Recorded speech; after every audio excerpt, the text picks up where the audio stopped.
আপনি কি জানেন বাংলাদেশে এমন একটা কয়লার খনি আছে যেখানে মজুতকৃত কয়লার পরিমাণ প্রায় ৫৫০ কোটি টন।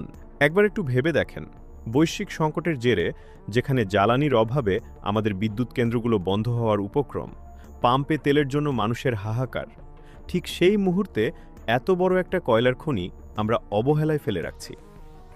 হ্যাঁ, আমি জয়পুরহাটের জামালগঞ্জ কয়লা খনির কথাই বলছি। আমাদের প্রয়োজনীয় জ্বালানির প্রায় ৮০% আমরা বাইরে থেকে আমদানি করি। পৃথিবীতে কোনো ঝামেলা শুরু হলেই আমাদের গলা শুকিয়ে যায়, অথচ এই খনির কয়লা ঠিকঠাক ব্যবহার করতে পারলে বাংলাদেশ আগামী ৩০ থেকে ৬০ বছর পর্যন্ত জ্বালানিতে সম্পূর্ণ স্বয়ংসম্পূর্ণ হয়ে যাবে।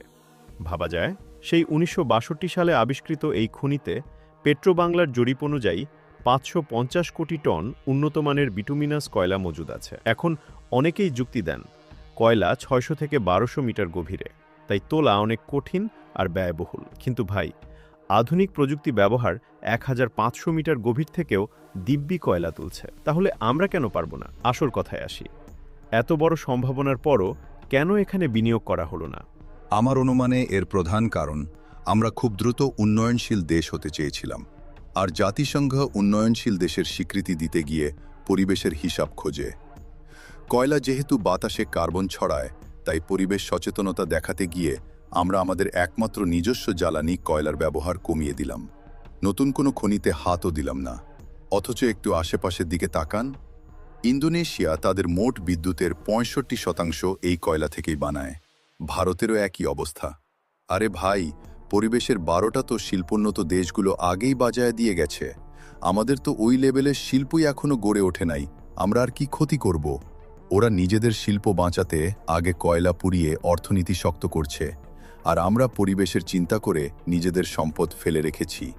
আবার সেই ভারতের আদানির কাছ থেকেই কয়লা পুড়িয়ে বানানো বিদ্যুৎ চড়া দামে কিনে আনছি। এতে আমাদের আসলে কি লাভ হয়েছে? শক্তিশালী শিল্পভিত্তিক অর্থনীতি দাঁড় করাতে হলে সবার আগে আমাদের জ্বালানি নিরাপত্তা লাগবে, আর সেটার জন্য জামালগঞ্জ কয়লা ক্ষেত্রে আমাদের বিনিয়োগ করতেই হবে।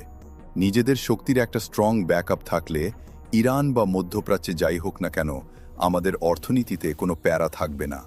নিজেদের সম্পদ ফেলে অন্যের উপর নির্ভরশীল হওয়াটা কতটা যৌক্তিক? আপনার মতামতটা কমেন্টে জানাতে ভুলবেন না। আর এমন গুরুত্বপূর্ণ বিষয় নিয়ে আরও ভিডিও দেখতে চাইলে অবশ্যই সাবস্ক্রাইব করে পাশে থাকুন।